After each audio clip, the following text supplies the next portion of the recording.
this is quite a remarkable find. Can't believe you found an archive as rare as this.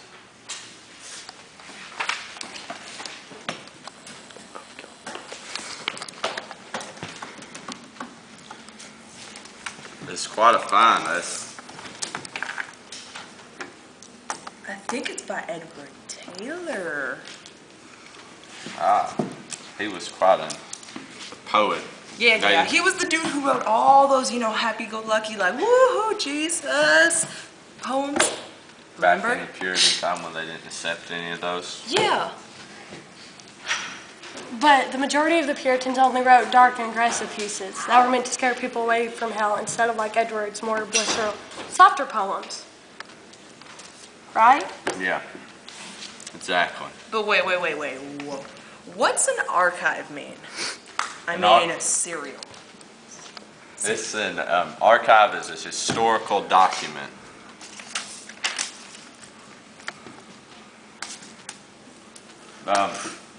So why don't y'all analyze this poem? Okay.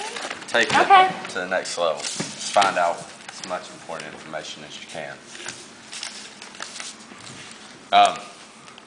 Central themes, main ideas, any of those.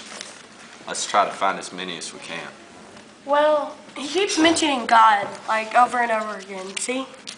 Yes, I see. It keeps talking about how amazing he is and how much he loves him.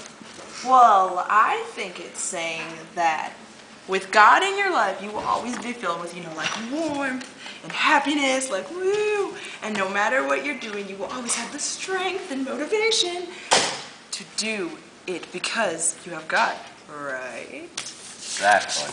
And it's not, I don't think it's just talking about God and how it can fill you, but also how nice heaven will be in the steps that you have to take to get there.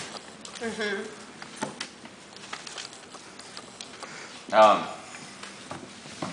Now, do y'all think the Puritans enjoyed this poem or disliked it very much? What were their thoughts on this? They probably didn't like it because, like we said, the Puritans were strict, stone-cold writers. And most of his writings weren't popular until after he died due to the very reason that if they would have seen what he was writing, he probably would have been accused of being a witch. But then, why would he write if he didn't have an audience? What was the purpose? Maybe his audience was himself. You are your biggest supporter.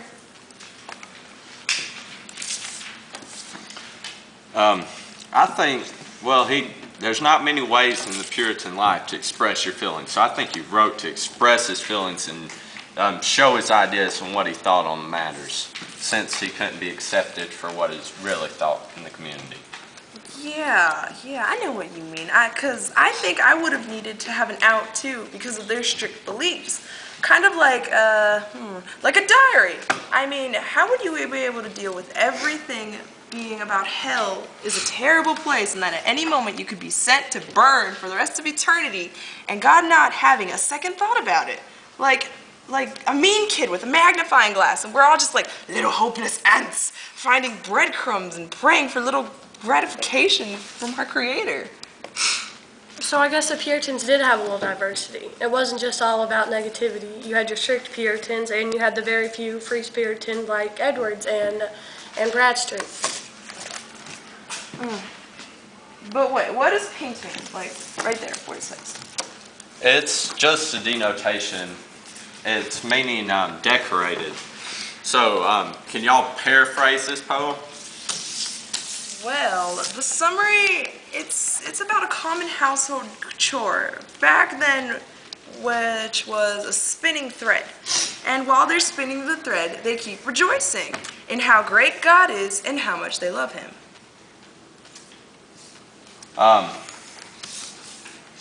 Precisely. Now, would there be what are the primary and secondary sources of this poem? I mean, can y'all know what those are? One of the primary sources is Edward Taylor because he wrote it firsthand, but the secondary source would be Charlotte and myself because we're not the ones who wrote it, but we're given a recount of the poem itself, right? Exactly right. Wouldn't it be the desire to have a good relationship with our higher power and to have the comfort and reassurances that He loves us back and knows we are here to live our lives through Him? Wouldn't that be the universal theme, though?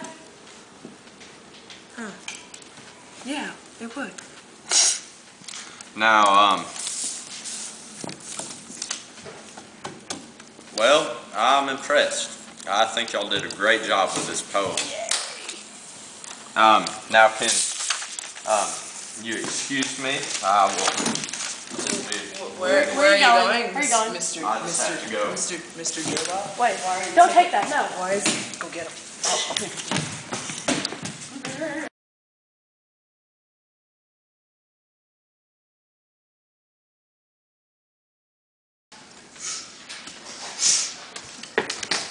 Mommy? Oh, hey, honey. What are you doing up so late? My curiosity piques. I'm always up. Just like your father. What? Nothing. What you writing, Mama? Nothing. I want to read it. Will you read it to me? Please? Okay. Okay. Yay!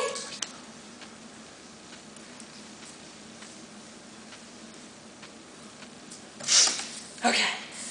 Anyway. You don't want me to read it to you anymore? Well, you can just read it to yourself, You okay? read it. Okay.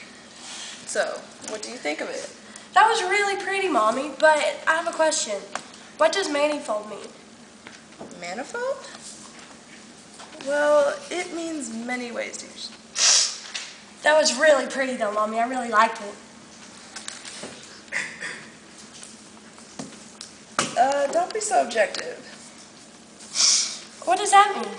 Well, it basically means that you're biased towards my poem because I'm your mother, so you're basically obliged to like it.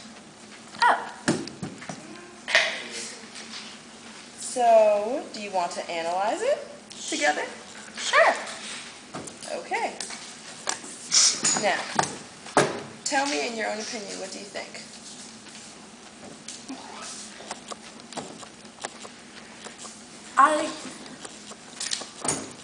What do you think the central theme is? What was the poem really about, Mommy?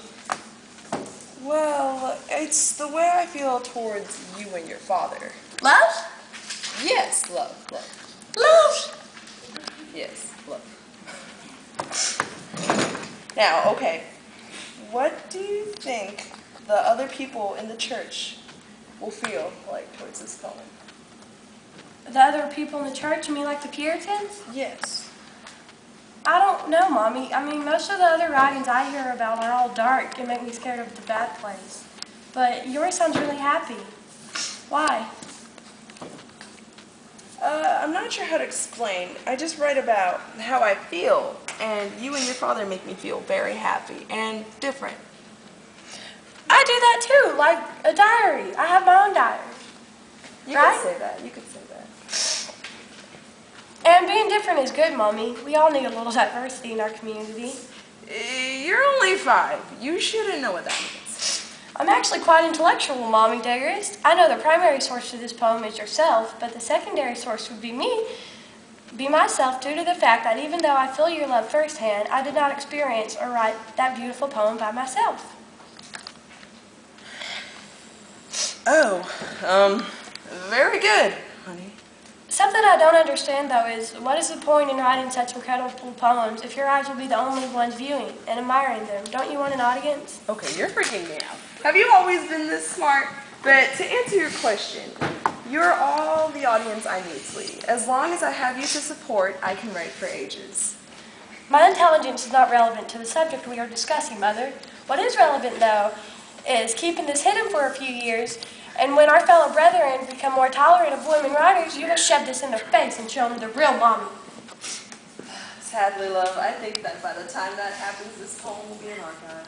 Think positively, Mommy. Your poem still serves a good purpose. I mean, to summarize what you said, you have a real honest love for the man that defends your country, and the bond that you two share is something unbreakable and strengthened with each moment you share together. It makes me feel happy and smile, and it makes you happy by writing it, which is always a good thing.